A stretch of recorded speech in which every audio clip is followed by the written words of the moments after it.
సన్నివేశంలోకి వచ్చి అక్కడ అతను ఏ విధంగా కొట్టవచ్చో ముందు అంతా డిసైడ్ చేసుకొని అప్పుడు పక్క కొడుతున్నాడు. ఏంటి ఇతను వేసేస్తే ఏమిస్తారు? వాడు పోయి వాళ్ళ అన్నోళ్ళు చెప్పాడు, మీ వాడు అనుకుంటాను ఆడ గొర్రెలు కాసేవాడు వచ్చినట్టున్నాడు, మీ తమ్ముడు. మా తమ్ముడా యుద్ధానికి వచ్చాడా? యుద్ధాన్ని రావటం కాదు, నాకు ఛాన్స్ ఇస్తే వాడిని వేస్తా అంటున్నాడు. ఏదో మొత్తాన్ని కొంప మునిగేటట్టు చూసుకోండి అంటే పెద్దన్న వచ్చాడు. దావీదు ఎప్పుడు వచ్చా? ఎందుకు వచ్చా? యుద్ధం చూడడానికి వచ్చావా? నానబొమ్మన్నాడు, వచ్చాది ఆహార పదార్థాలు తెచ్చినాడు, ఇచ్చి వెళ్ళిపోవాలా?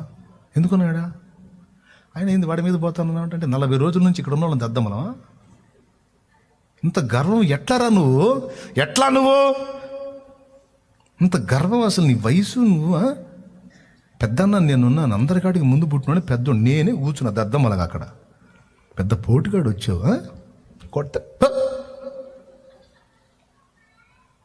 వెంటనే కుంగిపోయి పక్కన పోయి ఆడవలా. అక్కడ ఎలా ప్రవర్తించాలో వివేచన నేర్పాడు దేవుడు. బలహీన పరిచేవాన్ని, కృంగదీసేవాన్ని మాటల్ని ఎలా దులిపేయాలో నేర్పాడు. అక్కడ దులిపేశాడు. మళ్ళీ ఇంకోటి దగ్గరికి పోయి నాకు ఛాన్స్ ఇస్తే చూస్తా అన్నాడు. ఆగట్లా.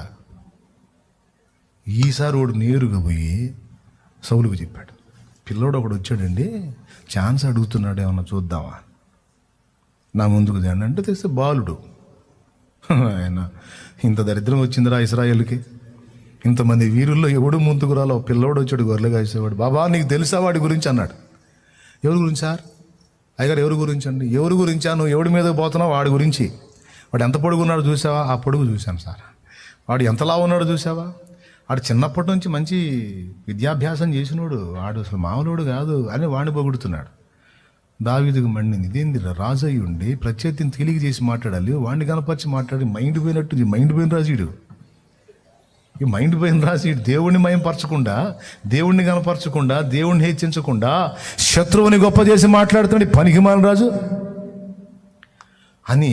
అతని మాటలు అక్కడ ఎలా ప్రవర్తించాలో వివేచన నేర్పాడు దేవుడు. అతని మాటల్ని బ్రేక్ కొట్టేశాడు. సార్ వాడు ఎంత పొడుగో, ఎంత లావో, వాడు ఎంత పెద్ద మోతవారో నాకు తెలియదు, నాకు అయినా అనవసరం. నా దేవుడు బలవంతుడు, నా దేవుడు శక్తివంతుడు. సింహమును నా ముందు జయించి, నేను సింహాన్ని జయించడానికి నా ముందు నిలిచి నాకు బలం ఇచ్చి దాని నోటిని చీల్చి దాని నోట్లో నుండి నా గొర్రె పిల్లని రక్షించుకోవటానికి నాకు శక్తినిచ్చాడు నా దేవుడు. ఎలుగుబంటిని చీల్చడానికి శక్తినిచ్చాడు నా దేవుడు. వాటిని చీల్చి అవతల పడేసి నా పిల్లల్ని, గొర్రె పిల్లల్ని కాపాడుకున్న వీడెంత సార్? నాకు టైం డిలే అవుతుంది, తొందరగా ఛాన్స్ ఏంటి సార్, వేసి పడేస్తా అంటాడు.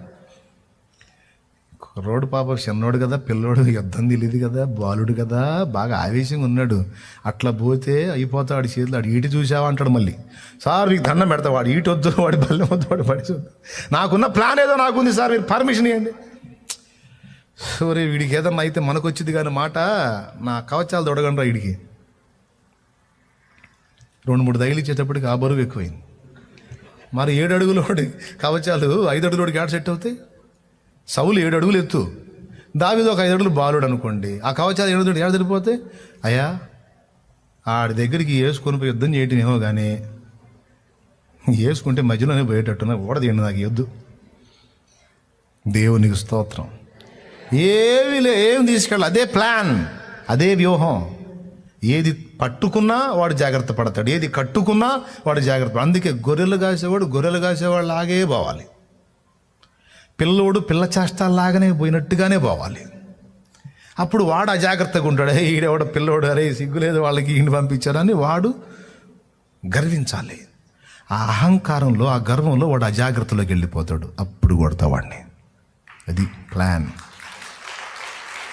నిజంగానే ఏట్లో దిగి రాళ్ళు ఏరుకుంటుంటే వాడు ఒక్కొక్కళ్ళంతే ఉంటానికి అంత ఉంటారు కానీ బ్రెయిన్ ఉండదు. 6 జనటి దగ్గర 10 అడుగులు ఉన్నాడు కానీ వాడికి తలకాయ లేదు. రాళ్ళు ఏరుకున్నప్పుడు కొడతాడని తెలియదు, వాడికి ఏడా సందు ఉందో తెలియదు. వాడంటాడు, ఏంట్రా కర్ర తీసుకొని నా దగ్గర చచ్చిన కుక్కను అనుకుంటున్నావా అని ఏదో మాట్లాడటం మొదలుపెట్టాడు. డాల్ తీసుకోవద్దు, డాలు కానీ గొల్లియాత్ తీసుకుంటే దావీదు అవుట్. అందుకే వాడు డాల్ని ముట్టకుండా ఉండటానికి చాలా సహజంగా సాధారణంగా వెళ్ళి ఒడిశాలో రాయి పెట్టి గిరగిరా దిపేదో పిట్టలను దోలుతున్నాడు, పక్షులను దోలుతున్నాడు, వాడు నవ్వుకునేటట్టుగా పిక్చర్ ఇచ్చి సరిగ్గా చూసి కొడితే కరెక్ట్గా నుదుటన జొచ్చెను రాయి అని ఉంది. నుదుటన జొచ్చెన బోర్ల పడ్డాడు. ఇక పడ్డ తర్వాత ఆలస్యం చేయాల, పరిగెత్తుకుంటే వెళ్ళి వాని ఖడ్గమే తీసుకొని వైనం చేశాడు. తలను ఛేదించి పైకెత్తగా ఫిలిస్తీన్లు పరుగు, ఇశ్రాయేలేమో ఓ ఇశ్రాయేలు దేవుడైన యెహోవా స్తుతినొందును గాక, జయము జయము హో అన్నప్పుడు గోల్ చేశారు. అంత పెద్ద మేధావులు, బలవంతులు, పెద్దన్నలు, చిన్నన్నలు చాలామంది ఉన్నారు. అందరిని వదిలిపెట్టి ఒక పిల్లోడు, గొర్రెలు కాసే పిల్లోడిని నిలబెట్టి జయంది ఇచ్చాడు దేవుడు.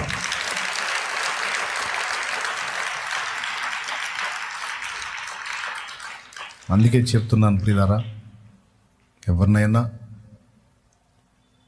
మనం వివేచించాలి, ప్రశ్నించుకోవాలి, వాక్యం అనే కొలబద్ద దగ్గరికి రావాలి.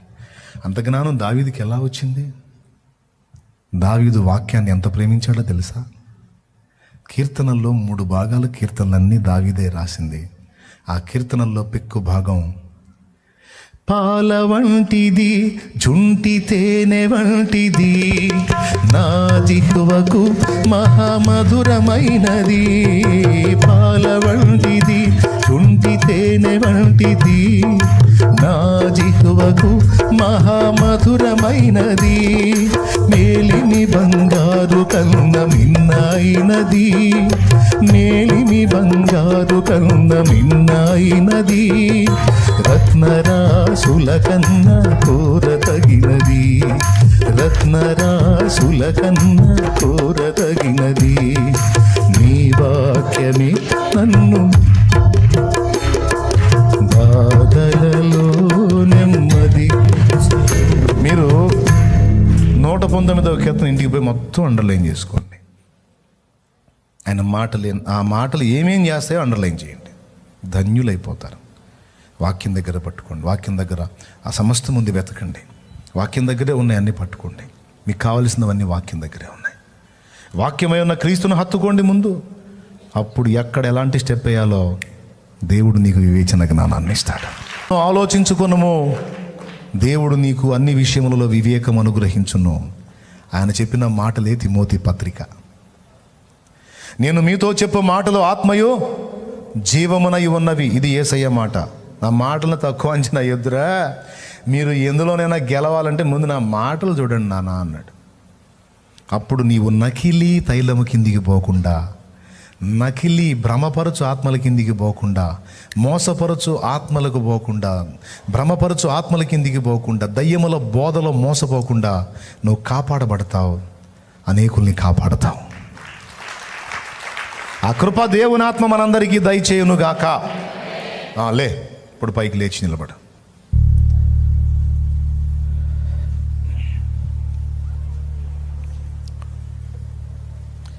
ఆసక్తి కలిగి ప్రార్థన చేసేవారందరూ కూడా, వరము కోసం ప్రార్థించేవారు ముందు వాక్యం దగ్గరకు పదండి, వాక్యాన్ని ధ్యానించండి. సేవ చేయాలన్నోడు కూడా వాక్యం చదవాల్సిందే.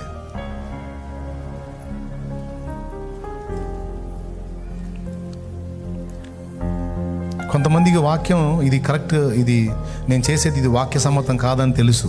సేవ చేసే సేవకులకి ఇది వాక్యానుసారం కాదు, ఇది వాక్య సమ్మతం కాదు, ఇలా ప్రవర్తించకూడదని కూడా తెలుసు.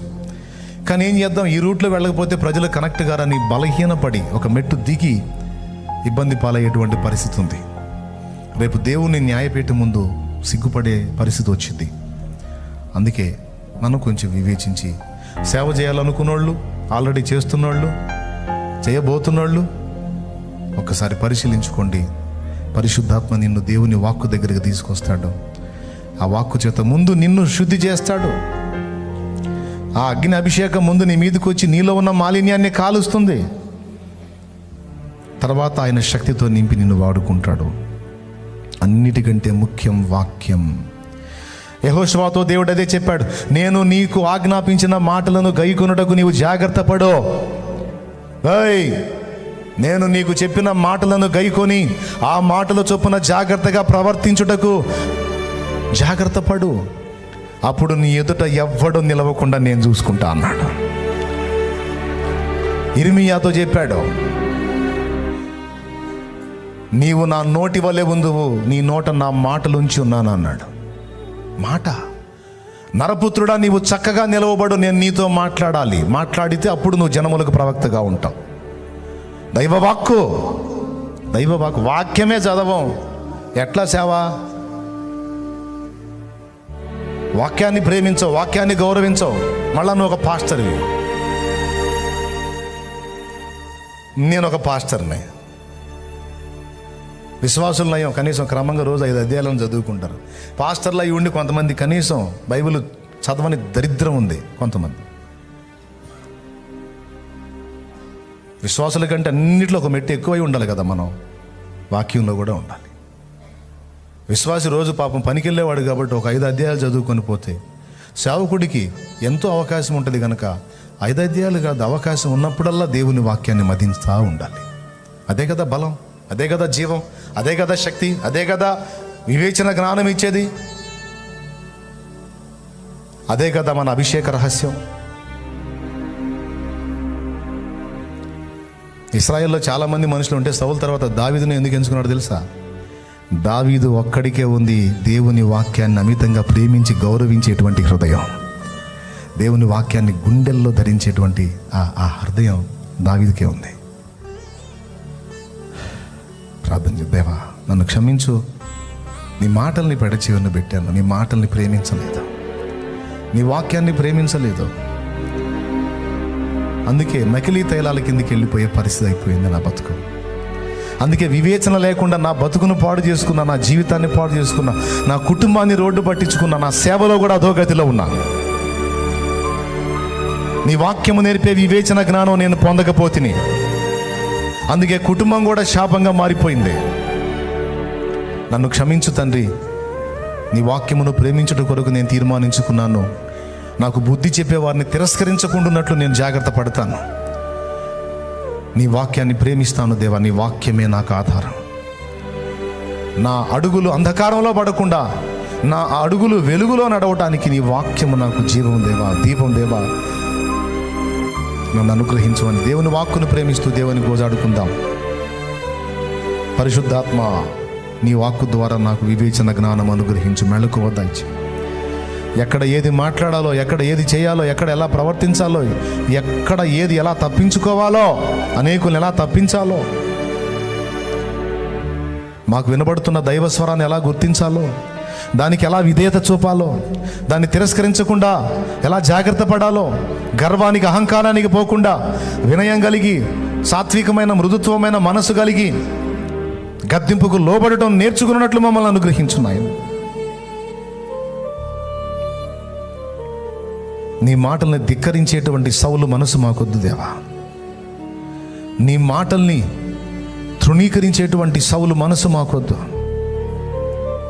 నీ మాటల్ని విని నీ గద్దింపుల్ని లక్ష్య పెట్టకుండా నీ మీద పటపట పండ్లు కొరికిన పరిసయ్యుల మనసు మాకొద్దు. నువ్వు గద్దిస్తుంటే నీ గద్దింపుకు లోబడటం మానేసి నీ మీద పండ్లు కొరికి నిన్ను చంపదూశారు. ఈరోజు వాక్యమై ఉన్న క్రీస్తు, నీవు మమ్మల్ని దర్శిస్తున్నప్పుడు కొంతమంది ఇప్పుడు కూడా పళ్ళు కొరుకుతూ వాక్యమై ఉన్న క్రీస్తుని కూడా చంపదూసే వాళ్ళు ఉన్నారు. అందులో మేము ఉండొద్దు ప్రభువా. పసిబిడ్డల వల్ల తగ్గించుకొని నీ వాక్కుకు లోబడి వాక్య క్రమములో మేము ప్రయాణం చేయటానికి మాకు కృపనివ్వు. వాక్య జ్ఞానం మాకివ్వు, వివేచన జ్ఞానం మాకివ్వు. నీ ఎదుట ఎలా నడుచుకోవాలో, శత్రువుతో ఎలా నడుచుకోవాలో, మనుషులతో ఎలా నడుచుకోవాలో, వ్యక్తిగతంగా మేము నీతో ఎలా అనుబంధం కలిగి ఉండాలో మాకు వివేచన జ్ఞానము దయచేయి.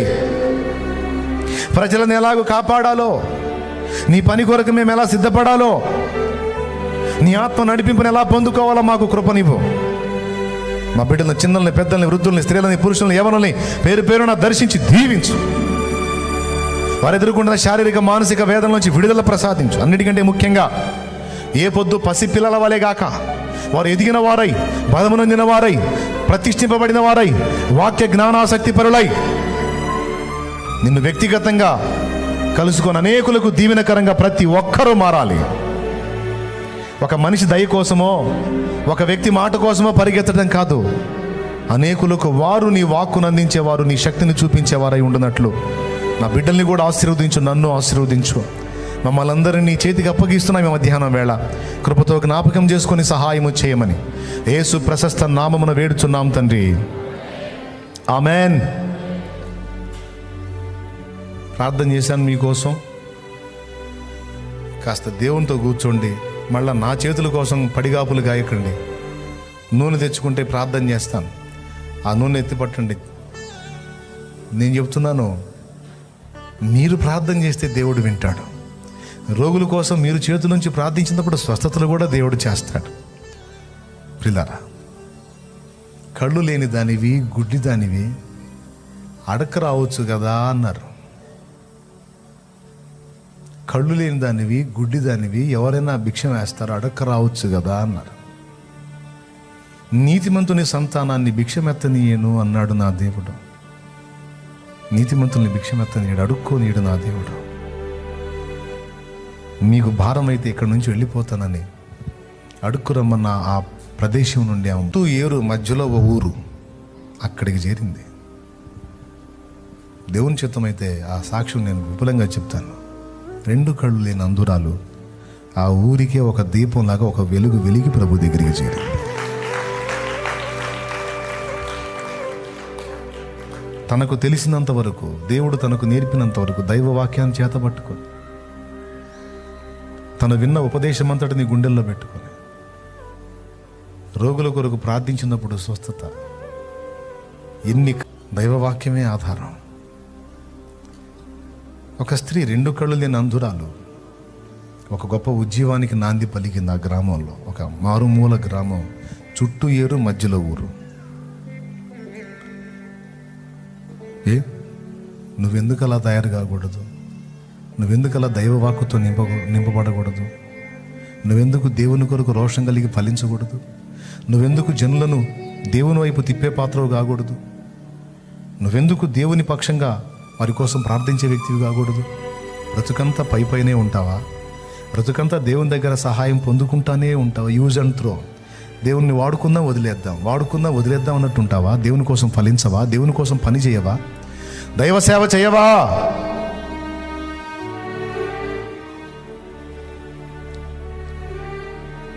నువ్వు ముసలమ్మవైనా ముసలయ్యవైనా సరే గుర్తుపెట్టుకో పెద్దాయన, దేవుడు అన్యాయస్తుడు కాదు. పొద్దున్నే పని కుదిరినోడికి దేనారాం చొప్పున కూలికి మాట్లాడుకున్నాడు. 11ంటికి పోయి తెచ్చాడు, మధ్యాహ్నం పోయి తెచ్చాడు, 3ంటికి పోయి తెచ్చాడు. 5 గంటలకు వచ్చినోడిని కూడా తీసుకొచ్చి పొలంలో వాడుకున్నాడు. 5 గంటలు అంటే అర్థం ఏంటో తెలుసా? వయసు మొత్తం అయిపోయి చివరి దశలో ఉన్న ముసలివాడిని కూడా, అయ్యా నాకు పని ఇయ్యవా అంటే ఇచ్చి వాడుకునే నీతిమంతుడు నా దేవుడు. నా లైఫ్ అంతా అయిపోయిందయ్యా, నా జీవితకాలం అంతా అయిపోయిందయ్యా, ఇంకేం చేస్తాను, ఇంకేం పనికి వస్తాను అన్నవాడిని కూడా, ఏంటి నీకు ఆశ ఉందా? నీకు చేయాలని ఆశ ఉందా? నా కొరకు ఫలించాలని ఆశ ఉందా? అయితే ఇప్పుడైనా సరే నేను నిన్ను వాడుకుంటాను, రా నా తోటలో పనిచేయి, నీకు ఏది న్యాయం అది ఇస్తానని నిన్ను కూడా ఇప్పుడు పిలిచి వాడుకునే దేవుడు నా దేవుడు. ఇంకేం వాడబడతావు? ముసలోడి అయిపోయావు, ముసలం అయిపోయావు, మోకాళ్ళు ముందుకు వచ్చినాయి, నీ పని అయిపోయింది అనడో. కొంతమంది పనికిమాలిన మనుషులు అంటారు ఆ మాటలు, పనికిమాలిన మూర్ఖులు అంటారు ఆ మాటలు. నా దేవుడు అనడో. జీవితం అంతా అయిపోయి సాయంత్రానికి చేరావా, వృద్ధాప్యానికి చేరావా, అయినా సరే నిన్ను వాడుకుంటానికి ఇష్టపడతాడు. దేవుని కోసం ఫలించడాన్ని ఆలోచించండి, వాడుకుని వదిలేయటానికి కాదు. కృప మనందరికీ తోడై ఉండును గాక. విశ్వాసంతో బిడ్డలు తెచ్చిన నూనెని శక్తితో నింపి బిడ్డలు అది రోగులకు రాసి ప్రార్థించినప్పుడు స్వస్థత కార్యాలు జరిగించు. ఇక్కడ ఉన్న బిడ్డలే కాదు, జూమ్ ద్వారా లైవ్ ద్వారా అందుబాటులోకి ఎంతమంది ఉన్నారు వారందరినీ కూడా దర్శించు నాయన.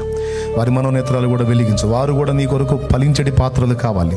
వారు కూడా వాక్యాన్ని ప్రేమించేవారు కావాలి, వాక్యంతో నింపబడేవారు కావాలి. వాక్యమును బట్టి వివేచన జ్ఞానం పొంది అన్ని విషయాల్లో ఎలా నడుచుకోవాలో నేర్చుకున్న వారై ఉండాలి. కృపతో జ్ఞాపకం చేసుకుని సహాయం చేయి. స్తుతి మహిమ నీకు చెల్లిస్తూ తిరుగు ప్రయాణంలో తోడై ఉండు. క్లైమేట్ నీ వశంలోకి తీసుకో, వర్షానికి బంధించు, నీ సమాధానం మాకివ్వు. యేసు నామములో వేడుచున్నాం తండ్రి. మన తండ్రి అయిన దేవుని ప్రేమ, ఆయన ప్రియ కుమారుడు, మన ప్రాణప్రియుడు, మనందరికి ఇష్టడైన యేసయ్య శాశ్వత నిత్య కృప, పరిశుద్ధాత్మతోడి మనోహర దివ్య సహవాసం, సమాధానం, సమృద్ధి, జీవం, సత్య ప్రత్యక్షత సమకూడిన మనకు సకల పరిశుద్ధులకు సార్వత్రిక సంఘమంతటికి సదాకాలము మనందరం నిత్యత్వంలో చేరు పర్యంతము తోడయుండి నడిపించును గాక. ఆమేన్. ప్రవేశు రక్తమునకు జై, ప్రవేశు రక్తమునకు జై, ప్రవేశు నామమునకు సంపూర్ణ విజయం కలుగును గాక. సాతాను క్రియలకు నాశనము కలుగునుగాక. తండ్రి దేవుని కార్యములకు నిరంతరము జయమగునుగాక. ఆమేన్. నజరేయుడా నా యేసయ్యా, ఎన్ని యుగాలకైనా ఎన్ని యుగాలకైనా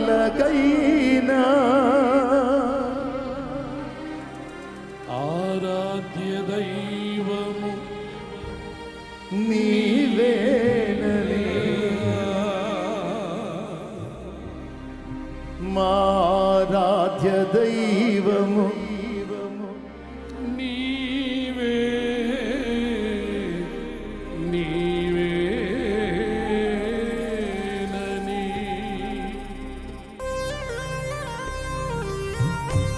ఆమేన్. హల్లెలూయా.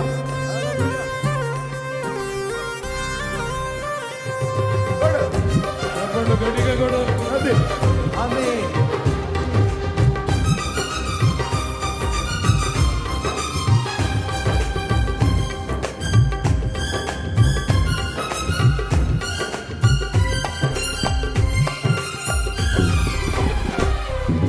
నజరేయుడా నా యేసయ్యా,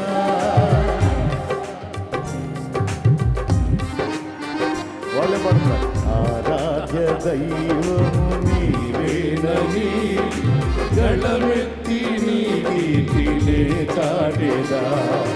నజరేయుడా నా యేసయ్యా, ఎన్ని యుగాలకైనా ఆరాధ్య దైవము నీవేనని గళమెత్తి నీ కీర్తినే చాటెదా.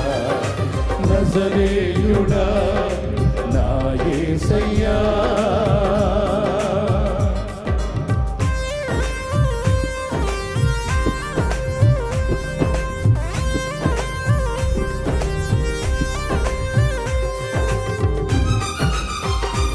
ఆమేన్. హల్లెలూయా.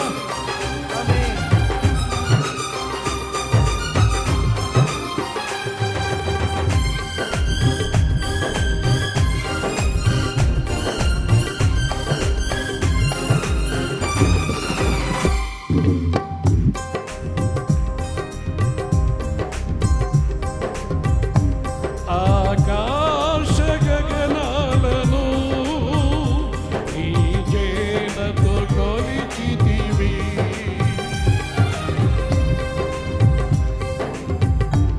ఆకాశ గగనాలను నీ చేనతో కొలిచితివి. శూన్యములో ఆమేన్.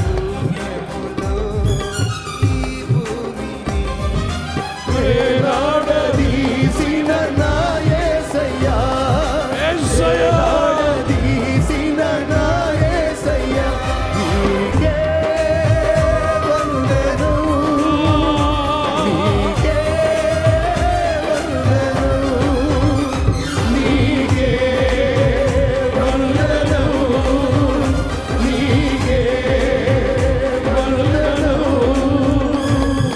నజరేయుడా నా యేసయ్యా, ఎన్ని యుగాలకైనా ఆరాధ్య దైవము దైవము నీవేనని గళమెత్తి యుగ యుగాలకి తరతరాలకి నీవే నా నజరేయుడా దేవుడవు.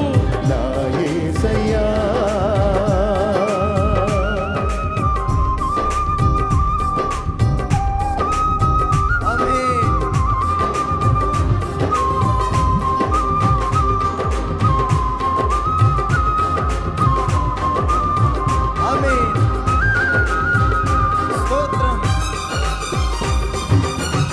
ఆత్మతో సత్యముతో ఆరాధిద్దాం.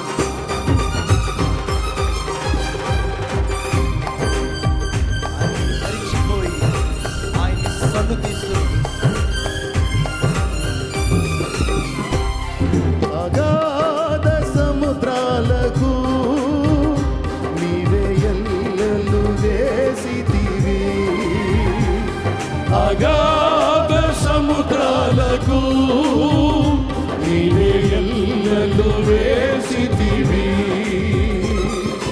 జలములలో పడినే వెళ్ళినా, జలములలో పడినే వెళ్ళినా, నన్నేమి చేయవు నా యేసయ్యా. జలములలో పడినే వెళ్ళినా, నన్నేమి చేయవు నా యేసయ్యా. నీకే వందనం, వందనాలయ్యా, నీకే వందనం, స్తోత్రమయ్యా. నీకే హల్లెలూయా. వందనం, ఆమేన్. నీకే వందనం. నజరేయుడా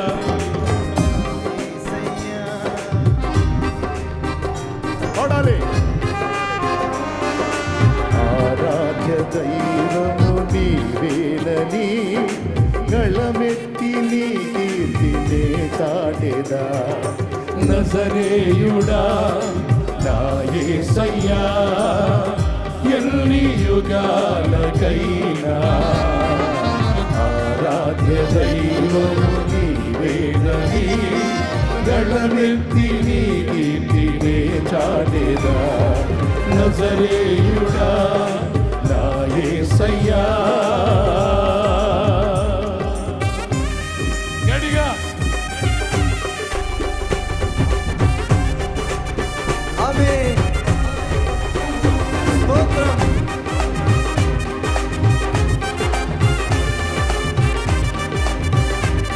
నా యేసు రాజా నీకు మహిమ.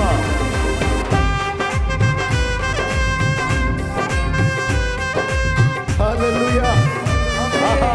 ఆరాధన, విడుదల, స్వస్థత, బంధకాల నుంచి విడుదల.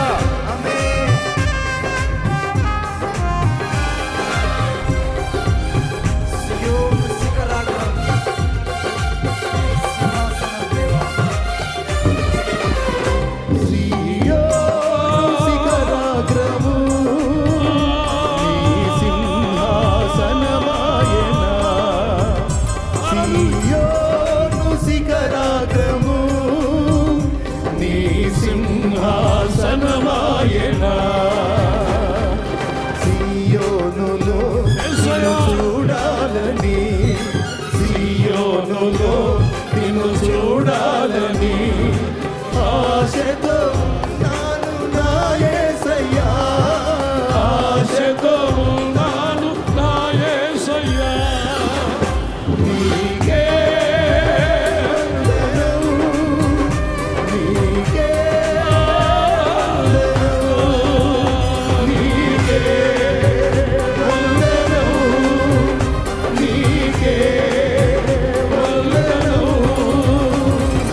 నజరేయుడా నా యేసయ్యా, ఎన్ని యుగాలకైనా ఆరాధ్య దైవము నీవేనని గళమెత్తి నీ కీర్తినే చాటెదా. నజరేయుడా నా యేసయ్యా, ఎన్ని యుగాలకైనా ఆరాధ్య దైవము నీవేనని యుగాలకైనా ఆరాధ్య దైవము నీవేనని, ఆరాధ్య దైవము నీవేనని. ఆరాధ్య దైవమా, ఆరాధ్య దైవమా, ఆరాధ్య దైవమా. యేసయ్యా.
సర్వ విశ్వానికి చక్రవర్తి నీకు స్తుతి స్తుతి స్తుతి స్తుతి స్తుతి స్తుతి నీ సన్నిధిలో ఆరాధిస్తున్న నీ బిడ్డలకు విడుదల ప్రకటించు వారి బలహీనతల రోగములు యేసు నామములో వారిని వదిలిపోవునుగా ఆమేన్.